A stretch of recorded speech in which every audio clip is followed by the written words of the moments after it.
வணக்கம் யா மாப்பிள்ள. சவுதி அரேபியாவிலேருந்து எல்லாருக்கும் வந்து எதனா விருந்து வச்சாங்கன்னா பாத்திரம் எடுத்துன்னு வா, சோறு தான் எடுத்துன்னு போ அப்படின்னு சொல்லுவாங்க. ஆனால் இங்கே நம்மளுக்கு கேக் எடுத்துன்னு போன்னு சொல்லியிருக்காங்க. வாங்க போய் பார்ப்போம். ஷஃபியான ரூமுக்கு தான் போக போகிறோம். அவர் வேறு 10 கிலோ கேக்கு வேறு ஃபோட்டோ தமிச்சிருக்காரு. வாடா ஒரு அண்டா எடுத்துன்னு போ அப்படின்னு சொல்லிட்டு. அவள் தான் எடுத்துன்னு போகலாம்.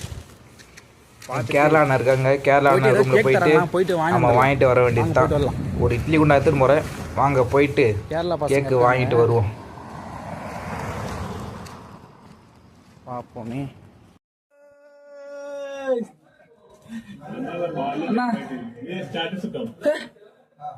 என்ன பர்த்டேவா?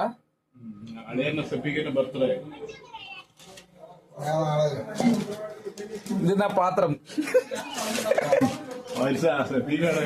சின்ன பாத்திரமே இல்ல, இட்லி குண்டா தான் இருக்கு. Happy birthday to you. கையே கட்டாக மாட்டேங்குது. ഇത് പഞ്ചസാരയാണ്. ബിൽഡിംഗ്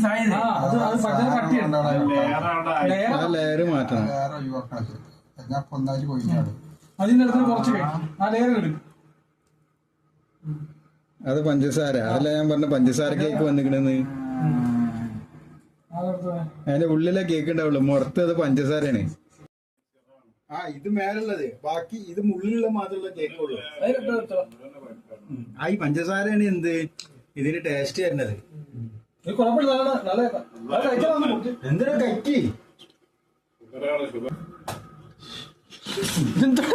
കൈ കൈ മോനടാ കത്തി കത്തി ആർക്കും തിരിഞ്ഞു നോക്കാൻ കഴിയൂല പറ്റിയാല്. ഹൈ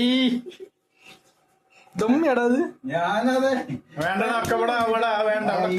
എറുമ്പ് വരും. അത് കൊടുക്കണ മതി മതി ബൈ. എറുമ്പ് ഒഴിവാക്കണ്ണ അത് ഇതിലേട്ടുന്നേ. அதோட கடையை ഞാൻ எடுத்துக்கிறேன். பெரிய கேக்கு பாத்திரம் எடுத்துட்டு வர சொன்னாங்க. பார்த்தா ஃபுல்லா இது